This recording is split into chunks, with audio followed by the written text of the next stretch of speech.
O que um livro precisaria dizer para que alguém decidisse que esse livro nunca mais poderia ser lido? Uma ideia tão perigosa que reis, igrejas, governos e tudo mais resolveram não deixar essa ideia circular. Livros que foram parar em tribunais, autores que foram presos, exilados, condenados à morte, cópias que foram apreendidas e queimadas em praças públicas, traduções contrabandeadas e tudo isso por causa de um livro. A maioria desses livros eles não assustavam por palavras que eram proibidas ou coisa do tipo, e sim pela ideia que esses livros carregavam. Eu fui recentemente na cidade de Porto, lá em Portugal, e visitei a livraria Lelo, que tem a livraria Manifesto Library da Dua Lipa lá dentro, que são vários livros, acho que 100 livros, que foram censurados ou proibidos em algum momento da história por diversos motivos.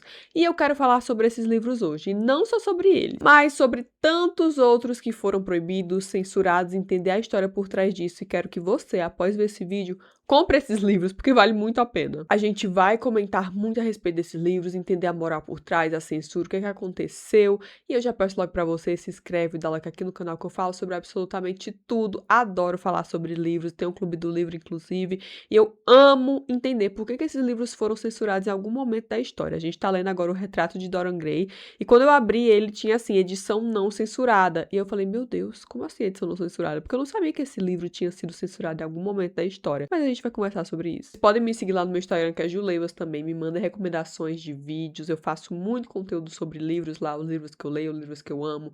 Deixo aqui atrás porque eu sou uma grande fã de Crepúsculo, de Agatha Christie, de Naomi Wolf, Mito da Beleza. Tem aqui um estante cheio de livros, tem muitos livros também nos destaques, vocês podem ver lá. Agora que a gente vai começar, eu quero que você entenda por que alguém censuraria um livro? Por que algum livro seria proibido? É muito simples, porque o livro é uma ideia que não morre. Você pode fazer com que a pessoa calhe a boca, você pode fazer com que várias coisas aconteçam com aqueles autores, mas o livro é uma ideia. E a partir do momento que as pessoas leem aquela ideia, ela nunca mais vai morrer. Tanto que tem muitos e muitos livros super antigos que a gente continua falando e lendo e tá todo o tempo pensando nesses livros, sobre a ideia desses livros. Então é por isso que ao longo da história muitos desses livros foram sendo proibidos ou censurados porque as pessoas queriam proibir que nós fôssemos seres pensantes. Quem controla o pensamento pode controlar absolutamente tudo, porque uma pessoa que não pensa, que não está sabendo o que está acontecendo no mundo, vai continuar ali no mesmo lugar, você não vai ter ideias, não é? A gente vai começar aqui falando dos livros que foram censurados em algum momento por moral e bons costumes. Livros que eram perigosos demais, imorais demais, obscenos demais, porque esses livros são tratados como se eles fossem corromper as pessoas de bem. Por exemplo, mulheres jovens que queriam ler aqueles livros, que tinham muita curiosidade, entender o mundo, elas não podiam. Aqui a gente começa com Madame Bovary, de Gustave Flaubert. A gente começa aqui na França em 1857, quando Gustave resolveu publicar esse livro, que era um romance, Madame Bovary. Eu falo Bovary, mas pode ser Bovary, não falo francês. A história é sobre Emma Bovary, que é uma mulher casada com um médico de interior, Charles, que é um homem bom, mas ele é muito entediante. A Emma, com a sociedade da época, chamaria de bem casada. Ela tem uma casa, tem estabilidade, tem um marido que ama ela, e mesmo assim, ela é profundamente infeliz. Porque a Emma sonhava com outra coisa, ela cresceu ali vivendo aquela rotina, aquela vida entediante, aquela coisa que ela não queria, ela sonhava com outras coisas, ela queria mais. Já que ela cresceu lendo livros de romance, então ela queria essa paixão, ela queria viver aquilo tudo. E a realidade da vida dela sufocava ela. O que ela foi fazer? Ela foi procurar relacionamentos extraconjugais. E hoje isso parece a coisa mais banal do mundo. Você abre um WhatsApp ou Twitter que seja, é a coisa mais normal do mundo.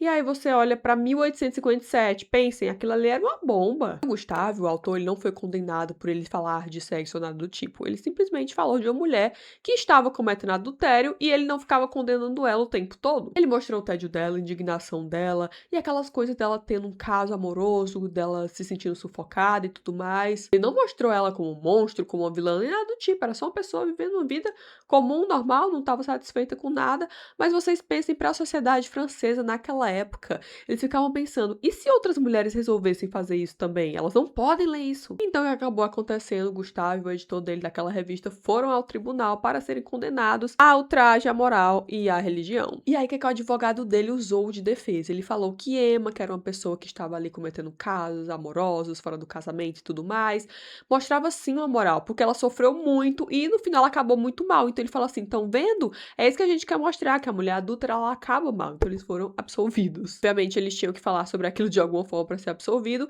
e o mais engraçado de tudo isso é que quando isso aconteceu, que eles foram ao tribunal, aquele caso todo aconteceu, o livro explodiu e todo mundo queria ler esse livro. Como sempre, a tentativa de censura acaba muito mal, porque as pessoas querem ler aquilo. Agora a gente vai falar de Ulisses, de James Joyce. Você conhece esse romance? Então, é um dos romances considerados mais importantes da história, também um dos mais difíceis de ler. O livro, ele revolucionou a forma de escrever ficção e tem uma técnica chamada de fluxo de consciência. E, ao invés de o narrador contar a história de forma organizada, você lê diretamente os pensamentos dos personagens, do jeito bagunçado, caótico e associativo que a gente realmente pensa por dentro. Tem muitos livros que são assim, muitas pessoas acham difíceis livros que têm esse fluxo de consciência. Eu tava lendo outro dia, eu não vou lembrar agora o nome do livro, talvez da Clarice Lispector, não sei, mas tem um fluxo de consciência que torna a leitura mais difícil. Só que o problema foi justamente esse, já que ele colocava tudo que a gente pensa, ele colocou sexo, pessoas pensando em as mais variadas posições e que vocês podem imaginar o que for que seja, que você esteja fazendo, o que você queira fazer, e esse foi o babado da época. Foi o suficiente pra começar uma perseguição a este homem. Ulisses foi um livro proibido nos Estados Unidos e do Reino Unido, e quando a gente fala de proibido, literalmente eles queimavam esses livros. Se você estivesse querendo viajar pros Estados Unidos ou pra algum lugar do Reino Unido, levando esse livro, eles pegavam esse livro e queimavam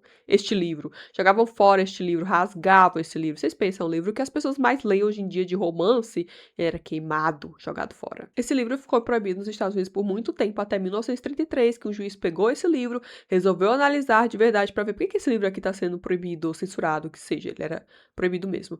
E aí ele leu o livro e tudo mais, ele falou, cara, o livro pode ser nojento, mas não tem nada que torne esse livro obsceno, então assim. E essa decisão virou aí uma jurisdição, a jurisdição que chama no juridiquês, não sei, mas para as pessoas usarem, né, de precedente para que o livro não fosse acusado de obscenidade em outros lugares. E agora a gente chega no famoso Lolita. Você já ouviu falar de Lolita? É impossível que você viva em 2026 e não tenha escutado falar de Lolita, de Vladimir Nabokov. Lolita é um livro do escritor russo que é sobre um homem adulto, Humbert Humbert, que é obcecado por uma menina de 12 anos. Esse livro, ele não romantiza, não celebra, ele não fala nada em nenhum momento que isso é bom. Esse livro é justamente, se você já leu Lolita, você vai entender que ele tem desprezo por este homem. Só que, obviamente, o livro foi sendo adaptado no cinema e tudo mais, tornando como se fosse uma história de romance. E não é.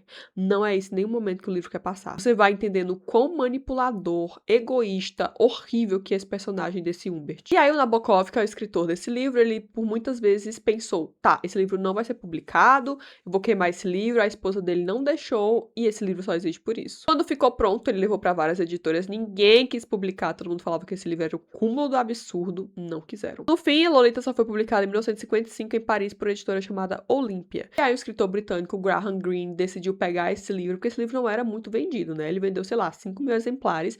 Ele pegou esse livro e falou, isso aqui foi um dos melhores livros que eu já li na minha vida, obra-prima literária, e começou a falar sobre. E aí era muito dividido, as pessoas que falavam que era muito bom e as pessoas que falaram que era a pior coisa já escrita. O livro foi banido nos Estados Unidos até 1958 e depois ele virou número 1 em vendas. Ele foi publicado nos Estados Unidos em 1958, foi só aí que Nabokov conseguiu parar de trabalhar com o professor que ele trabalhava e viver só de literatura, que era o sonho da vida dele. Tem vários outros livros, tem o Trópico de Câncer de Henry Miller. E, gente, são tantos livros que foram censurados simplesmente por conter obscenidades. É engraçado se você parar pra pensar, porque hoje a gente vê toda hora na Amazon tem os livros, o CEO e a empregada, não sei das quantas, que são livros que hoje é chamado de dark romance e são coisas completamente explícitas. Imagina isso na época. As pessoas não conseguiam lidar com isso, porque mulheres iam ler aquilo e mulheres não podiam pensar nisso. Então era bem por isso, moral e bons costumes, que esses livros foram banidos por muitos e muitos e muitos anos. Agora vamos falar aqui sobre outros livros que foram banidos por censura política. Obviamente a gente vai começar pelo clássico dos clássicos, Revolução dos Bichos, de George Orwell. Não tem como falar de censura sem falar dele, né? O George, ele virou uma pessoa que lutava contra isso em todos os livros dele. Ele queria muito falar sobre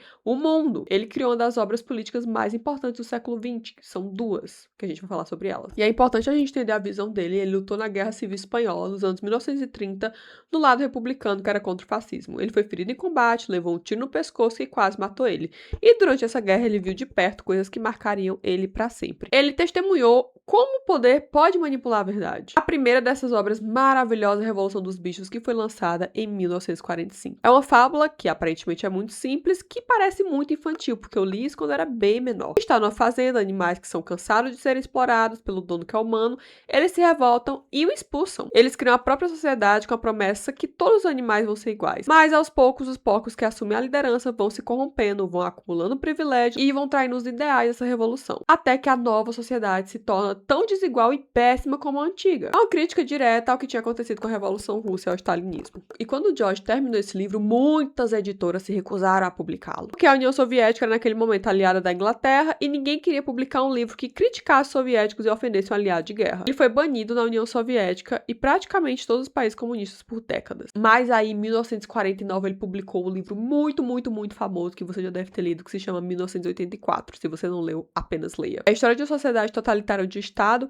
que é personificado na figura do grande irmão, né, que eles chamam de Big Brother, vigia absolutamente todo mundo o tempo todo, através de telas que ficam nas casas das pessoas e observam elas, que são as teletelas. É um mundo onde a polícia do pensamento prende quem tem ideias erradas, onde o passado é reescrito constantemente para bater com a versão oficial do presente, e onde o governo criou nova língua, propositalmente simplificada, com cada vez menos palavras. Porque se você eliminar as palavras para expressar rebeldia ou liberdade, você elimina a capacidade das pessoas de pensar e falar as coisas que querem. E tudo que ele escrevia, ele pegava de ideias que ele já tinha vivido em algum momento do tempo. Por exemplo, na União Soviética era prática comum retocar fotografias oficiais para pagar pessoas que tinham caído em desgraça política. Então eles literalmente pegavam essas pessoas, apagavam de fotos para que essas pessoas nunca tivessem existido. E o George, ele morreu pouquíssimo tempo depois que ele publicou 1984. Morreu, inclusive, um ano depois, porque ele estava com tuberculose. Então, o mais engraçado é que esse livro, além dele ter sido banido, censurado de tantos e tantos países, ele era banido de um lado por ele ser comunista demais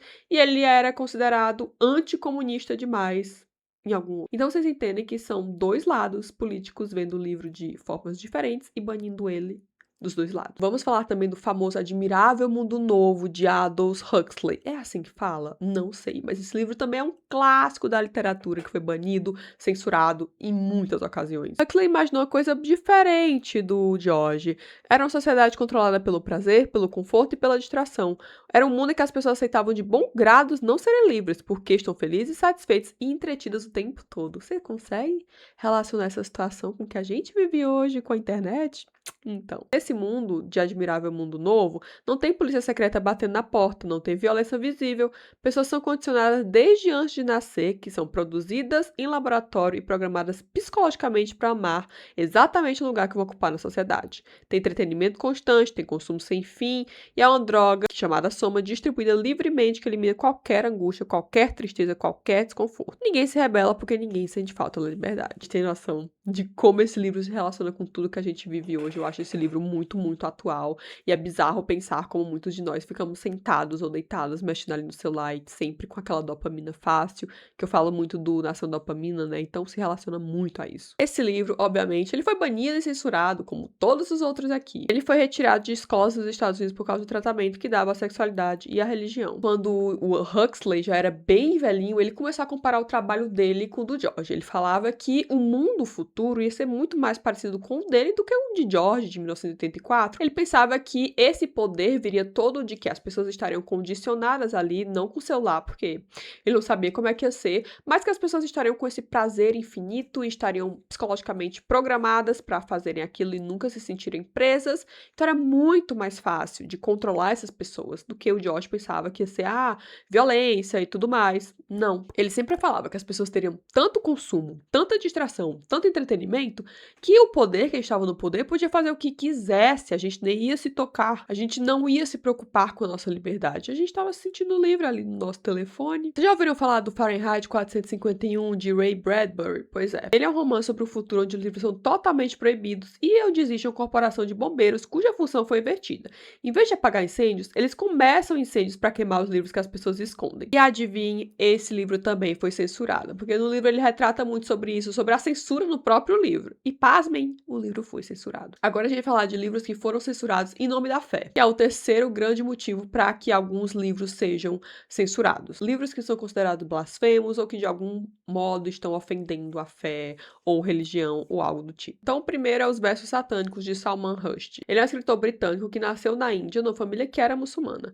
E antes de toda essa polêmica, ele já era um autor extremamente respeitado e premiado. Em 1988, ele publicou seu quarto romance, Os Versos Satânicos, que é uma obra complexa de realismo mágico que mistura realidade, sonho e fantasia, e em algumas passagens o livro reconta de forma ficcional episódios ligados à vida do profeta Maomé. O Rushdie, ele sempre afirmou que a intenção dele nunca foi atacar o Islã e nenhuma religião, e ele queria explorar do ponto de vista literário como essas crenças se formam, como é a experiência de viver entre culturas, algo ligado à vida dele, já que ele era um indiano muçulmano vivendo no Ocidente. Mas a recepção foi o oposto do que ele esperava. Essas passagens do livro foram consideradas blasfemas, que o título traz referência a um episódio histórico e teológico muito debatido. A Índia, que era a terra dele, foi o primeiro lugar a banir esse livro. Depois vieram protestos em diversos países para que esse livro fosse proibido, fosse banido. O Irã, inclusive, chegou a romper relações diplomáticas com o Reino Unido por conta desse livro, já que ele existia lá no Reino Unido, estava publicado. A situação piorou em 14 de fevereiro de 1989, já que o Ayatollah Khomeini, que era o líder supremo do Irã, emitiu uma fatwa contra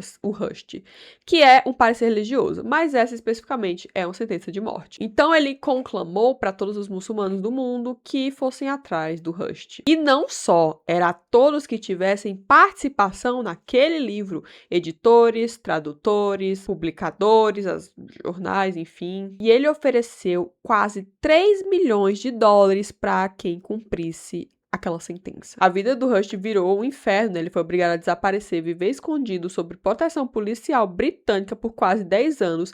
Ele ficava o tempo todo com guarda-costas, ele nunca podia ficar no mesmo lugar por muito tempo. Mas, obviamente, não parou nele, já que a pessoa pediu que todas as pessoas envolvidas nesse livro fossem procuradas. Em 1991, o tradutor japonês do livro foi assassinado a facadas. No mesmo ano, o tradutor italiano foi esfaqueado dentro do próprio apartamento, mas ele conseguiu sobreviver. Em 93, o norueguês, que era o editor do livro, foi baleado com 3 tiros em frente à própria casa. E, além disso, houve ataque a livrarias que ousavam falar sobre esse livro. E, obviamente, a situação piora, porque 30 anos depois dessa fátua, né, que a sentença ter sido emitida, o Rushdie estava subindo no palco para dar uma palestra lá em Nova York, um homem subiu no palco e esfaqueou ele diversas vezes. Ele foi gravemente ferido, conseguiu sobreviver, mas ele perdeu a visão de um dos olhos. Mesmo depois de tudo isso, o Rushdie, ele conseguiu escrever outro livro, ele sempre falava sobre como a literatura deveria poder falar sobre tudo, não importa o tema que fosse, nós deveríamos ser livres para falar do que a gente quisesse. Tem também aqui os índices de livros proibidos pela Igreja Católica, que são muitas. Eu sou católica, então sempre ouvi falar dessa lista dos livros que foram proibidos, eu vou citar aqui alguns para vocês. Essa lista foi criada em 1559 e ela existiu até 1966, até que ela foi totalmente abolida. E isso não era autor obscuro, tá? Não se relacionava a, tipo, tem alguma obscenidade do livro. Não, eram pessoas que tinham pensamento humano. Galileu Galilei entrou na lista, Voltaire,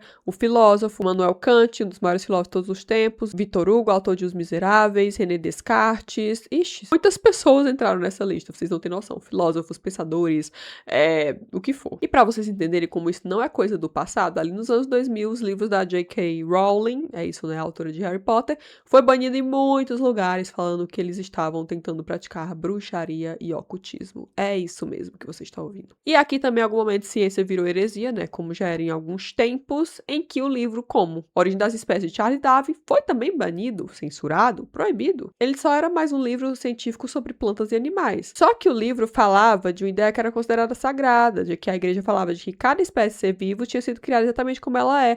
E Darwin dizia o contrário. Vocês conhecem a teoria das espécies, né? Então, como vocês devem saber, o Darwin passou mais de 20 anos juntando evidências sobre isso, quando ele fez várias e várias viagens, foi para a América do Sul e encontrou fósseis de animais gigantescos, que eram parecidos, mas não idênticos, foi nas Ilhas Galápagos, observou muita coisa. E, gente, Darwin era um gênio, estudou tanta coisa e juntou evidência para isso. E esse conflito, ele foi muito, muito longe. Esse livro foi censurado por muito tempo. Aqui a gente também fala sobre livros que tentam apagar a voz das mulheres. Já que, por exemplo, depois que o Talibã assumiu o poder lá no Afeganistão, os livros que são escritos por mulheres não podem ser lidos, eles são livros banidos. E a gente aqui tem vários e vários e vários outros exemplos. Durante séculos, as escritoras mulheres precisavam se esconder atrás de nomes masculinos para elas conseguirem ser levadas a sérios. E eu imagino que vocês saibam disso. As irmãs Bronte, a Charlotte, a Emily, a Anne, que foram autoras de clássicos e publicaram seus primeiros livros utilizando nomes masculinos. Até a J.K. Rowling, que eu sempre cito ela porque é uma coisa muito mais recente, apesar de todas as polêmicas dela, mas quando ela foi publicar o livro dela, a editora falou pra ela usar o J.K. e não o nome dela Joanne, porque era um nome de mulher e as pessoas não iam querer ler o livro. Talvez ele fosse perseguido. Então a gente aqui andou por algumas histórias de livros que foram proibidos ou banidos ao longo do tempo e vocês entendem que os motivos são vários.